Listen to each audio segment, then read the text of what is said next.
De retour dans l'Africa Newsroom, Malika Acher, Jean-Marie Bitomo et Gracien Roukindikiza, nos éditorialistes, sont toujours avec nous pour nous accompagner dans cette émission. Et sachez que la 3e édition du Forum Inde-Afrique s'est ouverte ce 26 octobre à New Delhi, en Inde. Cette rencontre sera placée sous le thème du partenariat économique et diplomatique renforcé. Les délégations d'une 40aine de pays africains sont arrivées dans la capitale indienne. Et si les échanges commerciaux entre le continent africain et l'Inde s'établissent à 70 milliards de dollars en 2014, ils se sont faits essentiellement dans les pays anglophones. Arwa Barkala. La 3e édition du Forum Afrique-Inde s'est ouverte ce lundi 26 octobre à New Delhi, la capitale indienne. L'enjeu de ce sommet entre le continent africain et l'Inde est de consolider leurs liens économiques, politiques et diplomatiques. Avec un taux de croissance du PIB de 5%, le potentiel économique de l'Inde ouvre de nouvelles perspectives en termes d'exportation de matières premières pour le continent africain. L'Inde est une puissance émergente qui a besoin à la fois de matières premières pour maintenir sa croissance, qui est énorme, et également pour trouver des débouchés pour écouler cette production. Donc pour l'Inde, les raisons économiques sont très claires, mais au-delà des raisons économiques, il y a également des raisons diplomatiques. L'Inde cherche depuis plusieurs années un statut de pays membre permanent au Conseil de sécurité des Nations Unies. C'est un combat que l'Inde porte depuis des années. L'Inde cherche à jouer un rôle majeur au niveau de l'OMC pour poursuivre son ascension économique. Et donc l'Inde voit dans le continent africain un potentiel allié de taille. Les secteurs clés qui régissent ce partenariat entre l'Inde et l'Afrique sont l'industrie pharmaceutique, les télécoms et l'agriculture. De son côté, l'Inde a besoin de matières premières pour dynamiser son industrie. En termes de commerce, 5 pays africains ont absorbé près de 58% des exportations totales de l'Inde vers l'Afrique en 2007. Quant aux importations, l'Inde a absorbé 28% des exportations de l'Afrique du Sud, son partenaire principal faisant partie des BRICS, le Brésil, Russie, Inde, Chine et Afrique du Sud. Le partenariat entre les pays africains et l'Inde est un partenariat gagnant-gagnant. Pour s'en convaincre, il suffit de regarder les chiffres des échanges commerciaux. Depuis 2002, chaque année, les exportations indiennes en Afrique ont cru de 25%. De la même façon, chaque année depuis 2002, les exportations africaines vers l'Inde ont cru de 33%. Il s'agit donc bien là de quelque chose qui magnifie cette coopération.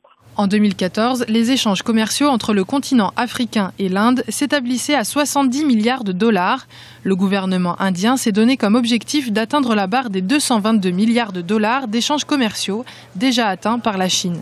L'Inde est aujourd'hui le 4e investisseur en Afrique. Jean-Marie, les enjeux sont multiples, bien évidemment, autant économiques que politiques. Les enjeux sont énormes. On parle souvent de la Chine, de la croissance de la Chine dans l'économie mondiale, mais on oublie souvent l'Inde, parce que l'Inde, c'est une puissance économique qui n'est pas négligeable à côté de la Chine. Donc à partir de là, l'Inde est présente, comment dirais-je, en Afrique depuis très très longtemps.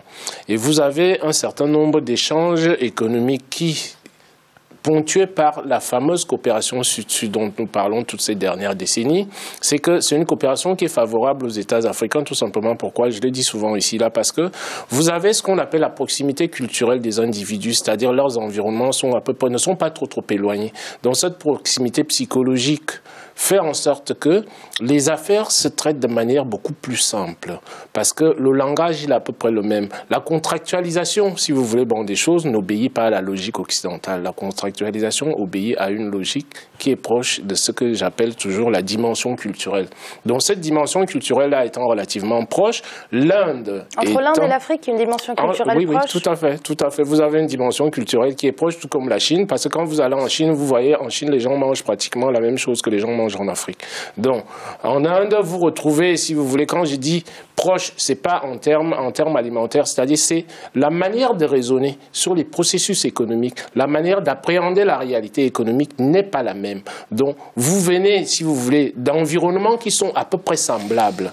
Donc, vous avez des échanges qui se font, comme Maïs l'a dit dans le texte, qui se font d'égal à égal. Donc à partir de là, vous avez très très peu le risque, quand on regarde très très bien, d'aboutir sur des contrats léonins dont nous parlons toujours sur le commerce international concernant l'Afrique. Donc l'Inde est un partenaire, si vous voulez, par rapport à l'Afrique, par rapport au commerce sud-sud, aux échanges sud-sud dont nous parlons, c'est un partenaire qui est vital. Vital tout simplement, pourquoi? Parce que vous avez qu'à regarder en Éthiopie. Le boom de l'agriculture en Éthiopie est basé, si vous voulez, sur la coopération entre l'Inde et l'Éthiopie, pas mal, plus un peu, si vous voulez, du Pakistan, des investisseurs pakistanais. Donc vous voyez très très bien que cette coopération-là est une coopération qui est beaucoup plus fructueuse pour l'Afrique. Merci Jean-Marie, parler de partenariat gagnant-gagnant. C'est vrai qu'on peut plus parler d'un partenariat gagnant-gagnant entre le continent africain et l'Inde qu'entre le continent africain et la Chine, quand on sait qu'aujourd'hui la Chine est la première puissance mondiale. Oui, on peut parler de coopération gagnant-gagnant, disons les affaires, mais avec l'Inde, il y a un bémol. L'Inde n'est pas la Chine. L'Inde n'a pas assez de capitaux pour investir en Afrique comme la Chine. L'Inde, c'est un pays qui est déjà très endetté. Il y a un endettement assez énorme qui dépasse dans les 60% de son PIB. Même ses entreprises sont très endettées. C'est-à-dire que l'Inde, disons, se retrouvait dans la partie orientale de l'Afrique. J'imagine si l'Inde vraiment veut investir dans toute l'Afrique, tel que les Africains qui se présentent en Inde, voulant faire les affaires, voulant aussi les investissements de l'Inde, je pense qu'ils seront déçus parce que, ou au moins, il y a une petite partie, mais tout de même, il faut que ce partenariat continue, surtout avec la Chine, qui dispose assez de capitaux et qui en même temps qui peut faire les affaires et en investissant. On a besoin aussi des gens qui apportent les capitaux, le savoir-faire, mais pas nécessairement les gens qui vont nous vendre des services, qui peuvent nous vendre aussi de la télécom, mais il faut aussi nous apporter l'argent et la technologie. Jean-Marie, rapidement. Oui, je rajouterais quelque chose par rapport à ce que Gratien vient de dire. Il ne faut pas oublier une chose, Gratien. C'est que l'Inde, c'est le premier pays où tu as les meilleurs informaticiens du monde. Donc pour moi, ça m'intéresse, si tu veux, en termes de transfert de technologies par rapport à l'Afrique. Tu verras que, je dirais, va chez Microsoft, tu verras que la plupart des grands directeurs des divisions, la plupart sont des Indiens. C'est fini, Jean-Marie. Malik, très rapidement, une réaction sur ce forum et ce partenariat Inde-Afrique? Oui, c'est un partenariat très récent, effectivement, donc ça prouve l'intérêt de plus en plus de l'Inde à investir en Afrique. Mais quand même, il faut saluer la Chine, même si on critique les contrats, c'est quand même la Chine qui a montré la voie. C'est ce pays-là qui s'est intéressé par intérêt, je veux bien le concéder, à l'Afrique. Et quand vous avez eu ce mouvement de la Chine en Afrique, vous avez eu toute cette cohorte de pays industrialisés qui sont venus s'intéresser davantage au marché africain parce qu'ils ont vu aussi qu'il y avait des marchés aussi intéressants. Et là, c'est l'Inde. Mais je pense que les capacités financières de l'Inde, malgré ces problèmes d'endettement, peut être une dynamique de développement pour l'Afrique.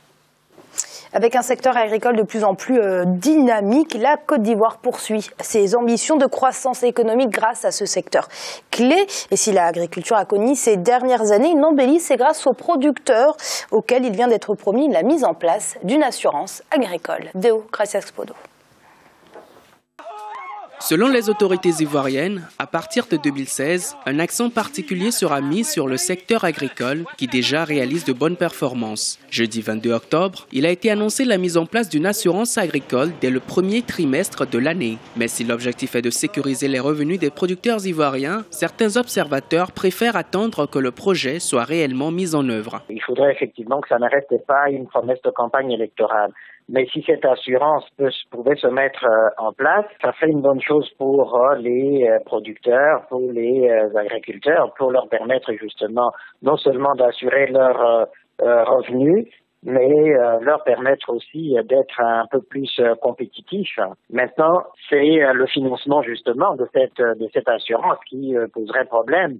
Est-ce qu'il y a de l'argent? D'où va venir l'argent pour créer cette assurance-là? Il y a toute une série de questions qui se posent. Grâce aux performances enregistrées en 2015, la Côte d'Ivoire est aujourd'hui classée parmi les pays ayant un secteur agricole des plus dynamiques sur le continent. Au terme de la campagne 2014-2015, la production du cacao, par exemple, était estimée à près de 2 millions de tonnes, soit 45% de la production mondiale. Les revenus annuels de l'ensemble des producteurs sont passés à 1600 milliards de francs CFA. De quoi rassurer les acteurs du secteur, les investisseurs ou encore les économistes. Pour ces derniers, il s'agit bien sûr d'accompagner les producteurs, mais il faudrait également mettre l'accent sur la transformation en soutenant les petites et moyennes entreprises. C'est une aubaine dans la mesure où ça garantit la continuité des unités de production. L'effort qu'il faut faire, c'est surtout dans la mise en place de l'agro-industrie, la petite ou la moyenne, produits transformés sur place,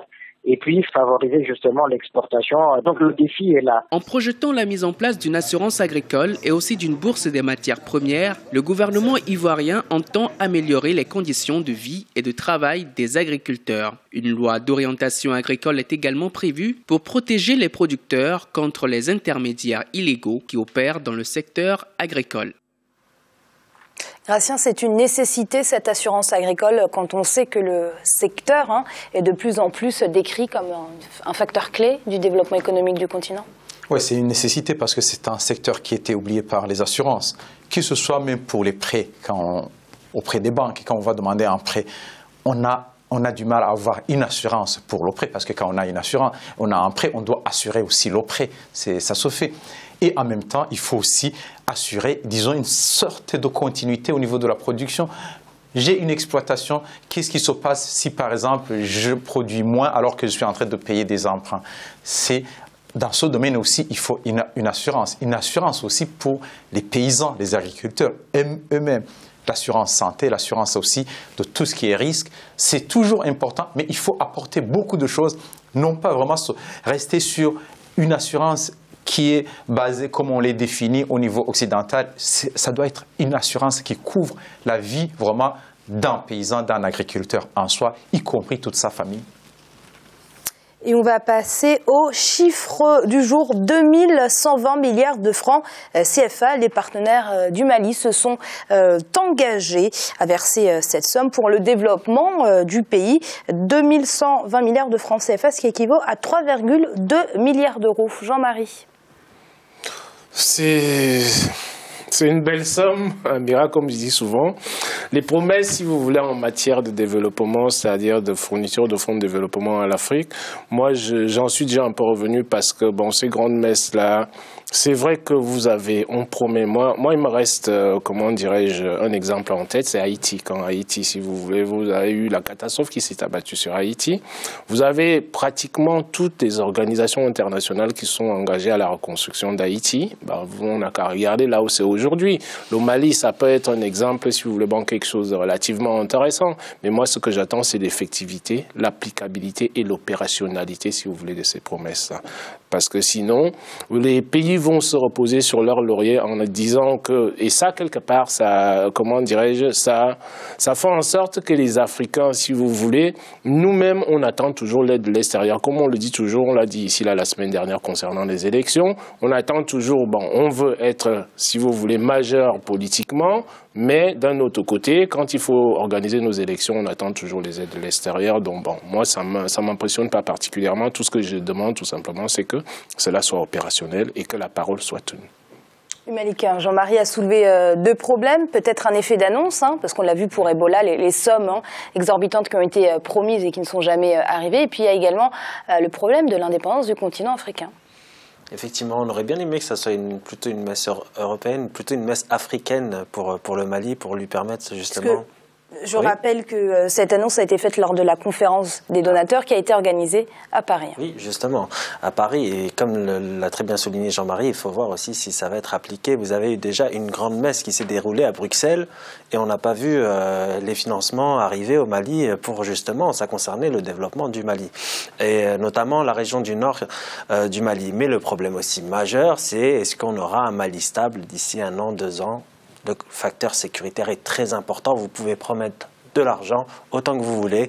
Le facteur nécessaire, le facteur déterminant pour permettre à ces financements d'arriver sur le terrain, c'est la sécurité. Tant que vous avez un Mali instable, une situation en Libye instable, est-ce que justement, ces pays vont investir directement? Je ne pense pas. C'est des promesses. Maintenant, il faut voir si l'intention suit derrière et savoir, bien sûr, s'il y a aussi d'autres intentions derrière, derrière ces prêts. Des contreparties. Des contreparties, voilà. Merci Malik d'avoir été avec nous. Merci Amira. Ça fait... décidément, c'est la fatigue. Ça m'a fait plaisir d'être avec vous. Merci à vous, Gratien. Merci Amira. Bonsoir à tous. Merci à vous, Jean-Marie. Merci Amira, bonsoir à tous nos téléspectateurs et téléspectatrices.